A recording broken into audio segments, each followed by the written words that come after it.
Video کے نیچے subscribe کے بٹن پہ کلک کریں، بیل کے آئیکن پہ کلک کیجئے تاکہ ہر نئی ویڈیو کی نوٹیفیکیشن آپ کو مل جائے۔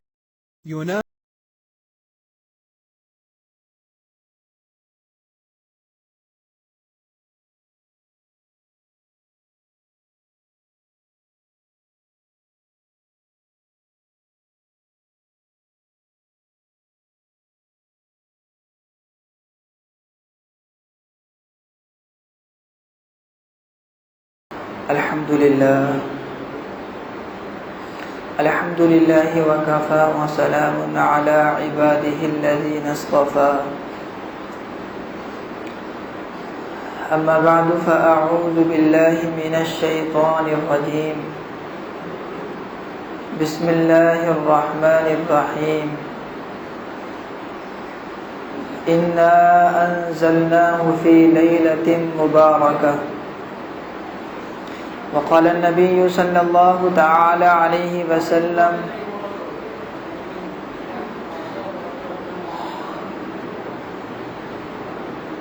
شعبان شهري ورمضان شهر الله أو كما قال عليه الصلاة والسلام اللهم رب اشرح لي صدري ويسر لي أمري واحلل عقدة من لساني يفقهوا قولي رب زدنی علما۔ درود شریف پڑھنے سبھی حضرات۔ اللهم صل على محمد وعلى آل محمد كما صليت على إبراهيم وعلى آل إبراهيم إنك حميد مجيد۔ اللهم بارك على محمد وعلى آل محمد كما باركت على إبراهيم وعلى آل إبراهيم إنك حميد مجيد۔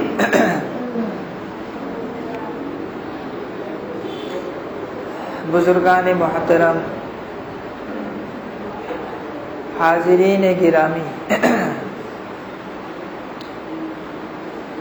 اللہ تعالیٰ کا فضل و کرم ہے، اس کا احسان ہے کہ اس نے ہم سب کو جمعۃ المبارک کی مناسبت سے یہاں جمع فرمایا اور کچھ کہنے اور سننے کی توفیق عطا فرمائی ہے۔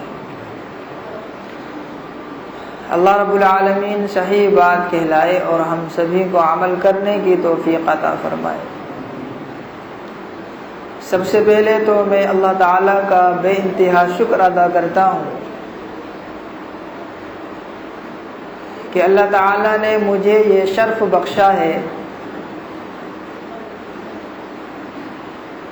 کہ اپنے مقدس و بابرکت گھر کی زیارت نصیب فرمائی،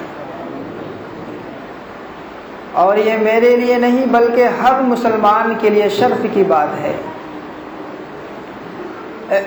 کہ جس مسلمان کو بھی وہاں جانا نصیب اور مقدر ہو جائے اس کے لیے بڑی شرافت اور عظمت کی بات ہے۔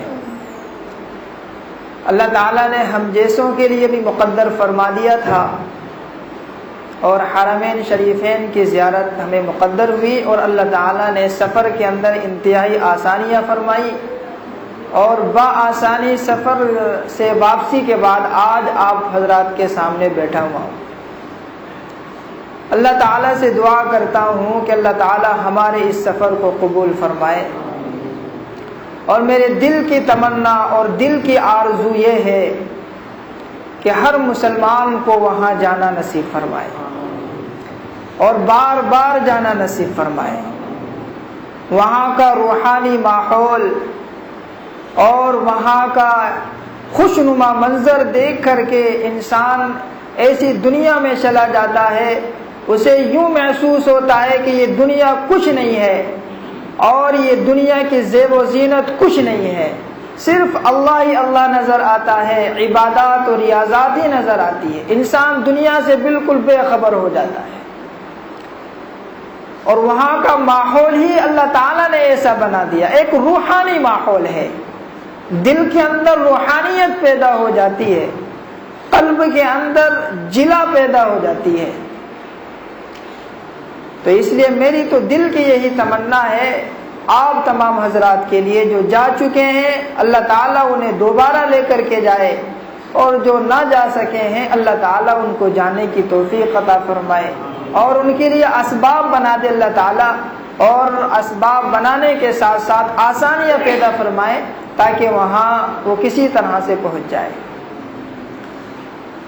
تو میں اس پر اللہ تعالیٰ کا جتنا شکر ادا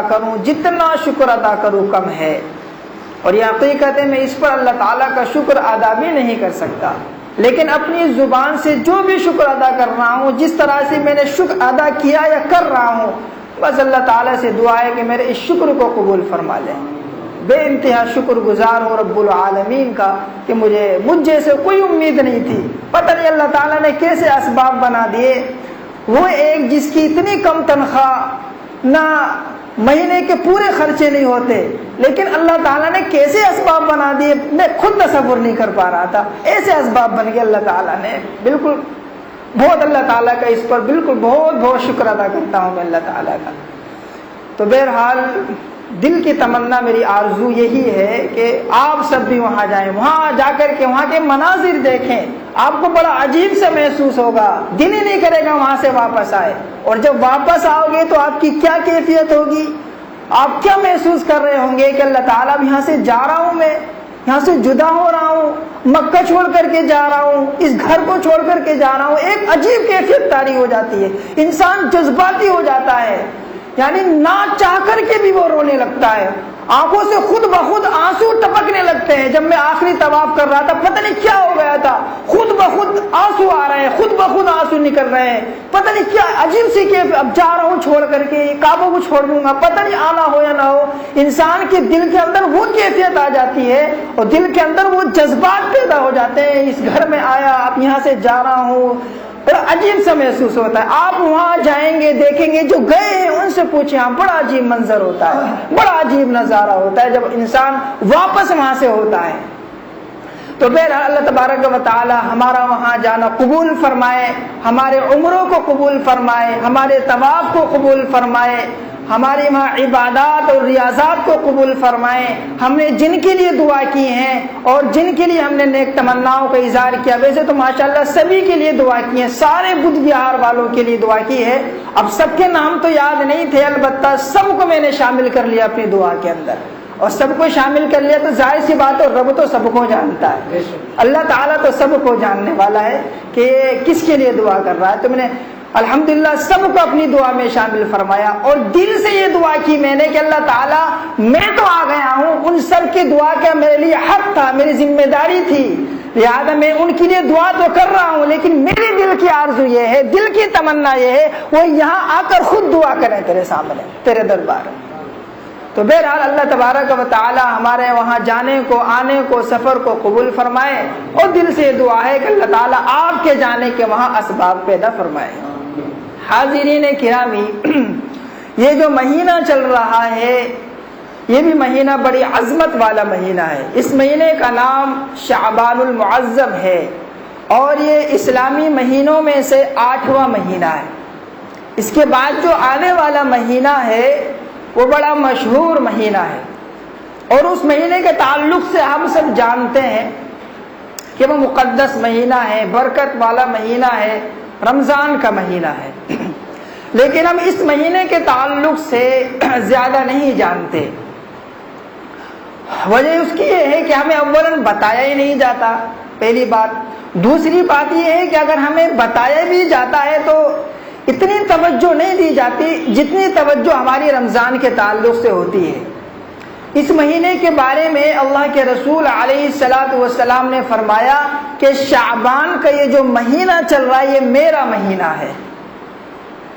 اور اس کے بعد جو آنے والا مہینہ یعنی رمضان المبارک کا مہینہ ہے، یہ رمضان المبارک کا مہینہ اللہ تعالیٰ کا مہینہ ہے۔ تو گویا کہ یہ مہینہ جو شعبان کا مہینہ ہے، اس مہینے کے تعلق سے اللہ کے رسول علیہ الصلوۃ والسلام فرما رہے ہیں کہ یہ میرا مہینہ ہے، اور یہی وجہ ہے حضرت عائشہ صدیقہ رضی اللہ تعالی عنہا فرماتی ہیں کہ اللہ کے رسول علیہ الصلوۃ والسلام اس مہینے میں کثرت سے روزہ رکھا کرتے تھے۔ بعض روایات میں آتا ہے کہ پورے مہینے اللہ کے رسول علیہ الصلوۃ والسلام نے روزے رکھے، بعض روایات میں آتا ہے کہ آخر کے 3-4 دنوں میں روزے نہیں رکھے اور پورے مہینے میں اللہ کے رسول علیہ السلام نے روزے رکھے ہیں۔ بعض روایتوں میں آتا ہے کہ 15 شعبان تک اللہ کے رسول علیہ السلام نے روزے رکھے ہیں، اس کے بعد روزے نہیں رکھے ہیں۔ کل ملا کر کے تمام روایتوں کا خلاصہ یہ ہے کہ اللہ کے رسول علیہ السلام رمضان کے بعد جو سب سے زیادہ کسی مہینے میں روزہ رکھا کرتے تھے وہ یہی شعبان کا مہینہ تھا۔ روزہ رکھنے کی وجہ کیا تھی؟ مصلحت کیا تھی؟ وجہ اور مصلحت یہ تھی، دراصل اس مہینے میں روزہ رکھ کر کے اپنے آپ کو تیار کرنا تھا رمضان کے لیے۔ چونکہ جب آپ دنیاوی اعتبار سے دیکھ لیجئے کہ جب کوئی کام انسان کو کرنا ہوتا ہے، اس کام کے کرنے سے پہلے انسان کو اس کام کی تیاری کرنا ہوتی ہے۔ آپ نماز پڑھنے کے لیے آئے، جمعے کی نماز پڑھنے کے لیے آئے ہیں، تو جمعے کی نماز پڑھنے سے پہلے آپ نے تیاری ضرور کی ہوگی۔ آپ نہائے ہوں گے، بہترین لباس آپ نے زیب تن کیا ہے، آپ نے خوشبو بھی لگائی ہے، اور آپ نے تمام کے تمام جو لوازمات ہوتے ہیں وہ کر کے آپ انتہائی خوشی اور خضوع کے ساتھ، اطمینان کے ساتھ، پوری تیاری کے ساتھ آپ مسجد میں آئے ہیں۔ کیوں آئے ہیں؟ کہ آپ نے نماز پڑھنی ہے۔ تو گویا کہ آپ نماز پڑھنے سے پہلے نماز کی تیاری کر کے آئے ہیں، آپ نے وضو بھی کیا ہے، آپ نے مکمل طور پر طہارت اور پاکی بھی حاصل کی ہے۔ کیوں؟ آپ کو اس بات کا خیال ہے کہ میں ایک عظیم الشان کام کرنے کے لیے جا رہا ہوں، میں ایک بہت اہم عبادت کے ادا کرنے کے لیے جا رہا ہوں، لہذا اس کے لیے وضو بھی لازمی ہے، پاک ہونا بھی لازمی ہے۔ اب چونکہ آج جمعے کا دن ہے، جمعے کے دن عمدہ لباس پہننا، خوشبو وغیرہ کا استعمال کرنا، یہ بھی سنت کے اندر داخل ہے، تو اسی وجہ سے آپ بہترین لباس بھی پہن کر کے آئے اور نہا دھو کر کے اور خوشبو استعمال کر کے آئے۔ تو گویا کہ آپ نے تیاری کی ہے ایک اہم فریضے کے لیے جو کہ نماز ہے، نماز دو گانا ہے۔ یہی معاملہ رمضان کا ہے کہ جب رمضان آتا ہے، رمضان سے پہلے بھی تیاری کی جاتی ہے۔ اللہ کے رسول علیہ السلام کا یہی معمول تھا، اور صحابہ کرام کے بارے میں آتا ہے اور بزرگ صحابہ کرام کے بارے میں آتا ہے کہ جب شعبان کا چاند دیکھتے صحابہ کرام، شعبان کا چاند دیکھنے کے بعد صحابہ کرام کا جو معاملہ ہوتا وہ یہ ہوتا کہ صحابہ کرام قرآن کریم کی تلاوت کرنا شروع کر دیتے، قرآن کریم کو پڑھنا شروع کر دیتے۔ اس کا مطلب یہ نہیں کہ اس سے پہلے وہ قرآن نہیں پڑھتے تھے، لیکن اہتمام کے ساتھ اضافی طور پر پڑھنا شروع کر دیتے تھے، اور اپنے مال کا حساب و کتاب لگا کر کے اسی مہینے میں رکھ لیا کرتے تھے۔ زکات دینا ہوتا زکات دے دیتے، قرض ادا کرنا ہوتا قرض ادا کر دیتے، یا جتنے بھی معاملات ہوتے وہ تمام کے تمام معاملات وہ اسی مہینے میں کر لیا کرتے تھے۔ غریبوں کو کچھ دینا ہو اس مہینے میں دے دیتے، اگر حد کا نفاذ کرنا ہو، سزا وغیرہ کا نفاذ کرنا ہو، وہ اسی مہینے میں کر لیتے۔ گویا کہ خلاصہ یہ تھا اس پوری روایت کا کہ اس مہینے کے اندر صحابہ کرام بالکل فارغ ہو جاتے اپنے تمام کام سے، اپنی تمام ضروریات سے، لہذا رمضان میں ان کے کرنے کا صرف عبادت کے علاوہ کوئی کام ہی نہیں رہتا تھا۔ صحابہ کرام صرف رمضان کو خالی کر لیتے، اللہ تعالیٰ کے لیے وقف کر دیتے، رمضان میں روزہ رکھتے، دن کے اندر رات میں تراویح کا اہتمام کرتے، قرآن کریم کی تلاوت پورے دن کے اندر کرتے رہتے اور تسبیحات وغیرہ پڑھتے رہتے، نوافل وغیرہ کا اہتمام کرتے رہتے۔ اس کے علاوہ کوئی اور کام صحابہ کرام رمضان میں اس وجہ سے نہیں کرتے تھے کہ رمضان سے پہلے وہ سارے کام کر کے فارغ ہو جاتے تھے۔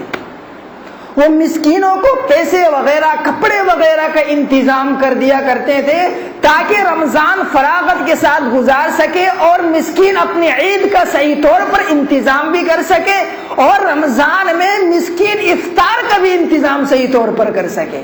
تو یہ صحابہ کرام کا معمول تھا، ہمارا معمول بھی یہی ہونا چاہیے،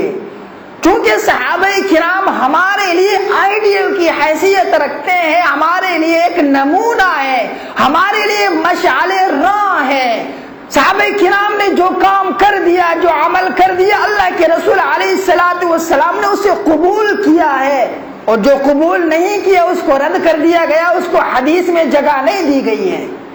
تو صحابہ کرام کا یہی معمول تھا۔ ہمارا معمول رمضان میں اور غیر رمضان میں یکساں معلوم ہوتا ہے۔ رمضان میں ہم اپنے آپ کو فارغ نہیں کرتے، ہم اپنے آپ کو مصروف رکھتے ہیں۔ ہمارے جو اعمال غیر رمضان میں ہوتے ہیں وہی اعمال رمضان میں بھی رہتے ہیں۔ ہماری تمام کی تمام مصروفیات جوں کی توں برقرار رہتی ہیں، جبکہ سال کے 12 مہینوں کے اندر صرف یہ ایک تنہا ایسا مہینہ ہوتا ہے کہ جس مہینے میں انسان کو اپنے لیے اپنے اوقات کو فارغ کرنا چاہیے۔ وجہ اس کی کیا ہے؟ وجہ اس کی یہ ہے کہ پتہ نہیں رمضان انسان کو ملے یا نہ ملے، آئندہ رمضان اس کو ملے یا نہ ملے، لہذا اس رمضان میں اس کو اپنی بخشش کرا لینی چاہیے۔ بہرحال رمضان کا موضوع رمضان کے وقت پر ہوگا۔ اب میں شعبان کے تعلق سے گفتگو کر رہا تھا۔ اللہ کے رسول علیہ الصلوۃ والسلام نے فرمایا کہ شعبان میرا مہینہ ہے اور رمضان اللہ تعالیٰ کا مہینہ ہے۔ وجہ اس کی یہ تھی کہ اللہ کے رسول علیہ الصلوۃ والسلام اس مہینے کے اندر کثرت سے روزہ رکھا کرتے تھے۔ روزہ رکھنے کی وجہ یہ تھی چونکہ آنے والا جو مہینہ ہے وہ رمضان کا ہے، اور رمضان میں روزے رکھے جاتے ہیں تاکہ شعبان میں روزہ رکھ کر کے انسان اپنے آپ کو روزے کا عادی بنا لے۔ اور اگر کوئی شخص روزہ نہ بھی رکھے تو اس کا کوئی مسئلہ ہی نہیں ہے کہ آپ نے روزہ کیوں نہیں رکھا، جیسا کہ 15 شعبان کا روزہ رکھا جاتا ہے جو کہ مستحب ہے۔ تو شعبان کے معنی دراصل شاخوں کے آتے ہیں، تشعب سے یہ نکلا ہے۔ شعبان کس کو کہا جاتا ہے؟ شعبان کہا گیا، اللہ کے رسول علیہ الصلوۃ والسلام نے اپنے حدیث میں بیان فرمایا، انما سمی شعبان لانه يتشعب فيه خیر کثیر للصائم فيه حتى يدخل الجنہ، کہ شعبان کو شعبان اس وجہ سے کہا جاتا ہے کہ اس میں یعنی اس مہینے میں، شعبان کے مہینے میں اللہ تعالیٰ نے روزے دار کے لیے بہت زیادہ خیریں رکھی ہیں، بہت زیادہ بھلائیاں رکھی ہیں، اتنی بھلائی رکھی ہے حتی یدخل الجنہ، یہاں تک کہ وہ جنت کے اندر داخل ہو جاتا ہے۔ اب آپ اندازہ لگائیں کہ انسان جنت کے اندر داخل ہو رہا ہے اس مہینے کے روزے کی برکت سے، اس سے بڑی کیا بات ہو سکتی ہے۔ اور شعبان کے بعد حضرات نے دوسرے معنی بھی بیان فرمائے، لیکن سب سے اہم، سب سے بہتر معنی یہی ہو سکتے ہیں کہ اللہ تبارک و تعالی انسان کو جنت میں داخلہ نصیب فرما دے۔ تو گویا کہ شعبان اول تو یہ ہے، اللہ کے رسول علیہ الصلوۃ والسلام نے اس مہینے کے بارے میں کہا کہ یہ میرا مہینہ ہے، اور دوسرا یہ کہ اللہ کے رسول علیہ الصلوۃ والسلام اس مہینے میں اپنے آپ کو روزے کا عادی بنا لیتے، اور تیسرا یہ کہ اللہ کے رسول علیہ الصلوۃ والسلام اور صحابہ کرام کا یہ معمول تھا اپنے اوقات کو رمضان کے لیے اس مہینے کے اندر فارغ کر لیتے۔ اس مہینے کی ایک اور فضیلت ہے، وہ فضیلت شب برات کی۔ اس میں اللہ تبارک و تعالیٰ نے ایک رات رکھی ہے جو فضیلت والی رات ہے، اس رات کے تعلق سے انشاءاللہ اگلے ہفتے بات ہوگی۔ ہمیں اس مہینے کے اندر دو کام کرنے والے کام، ایک دینی اعتبار سے ایک دنیاوی اعتبار سے کرنے والے جو کام ہیں، بھئی نہ کرنے والے تو بہت سارے کام ہو سکتے ہیں، آپ خود بھی جانتے ہیں کہ اس مہینے میں ہمارے بہت سارے بھائی ایسے کام کرتے ہیں جو نہ کرنے والے کام ہیں۔ میں نہ کرنے والے کام کو نہیں چھیڑ رہا، البتہ کرنے والے کام کو آپ کو بتا دیتا ہوں کہ اس میں ویسے میں نے بتا بھی دیا ہے اور مزید وضاحت کے ساتھ بتا دیتا ہوں۔ کرنے والے دو طریقے کے کام ہیں، ایک دینی کام، ایک دنیاوی کام۔ دینی کام یہ ہے کہ آپ نے جو دینی کام رمضان میں کرنے ہوتے ہیں، جیسا کہ مسکین کو دینا، زکوٰۃ کا دینا،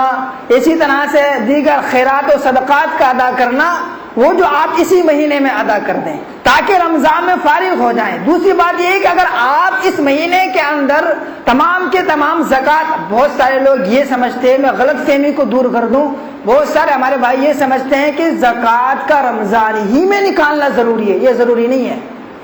رمضان ہی میں نکالنا ضروری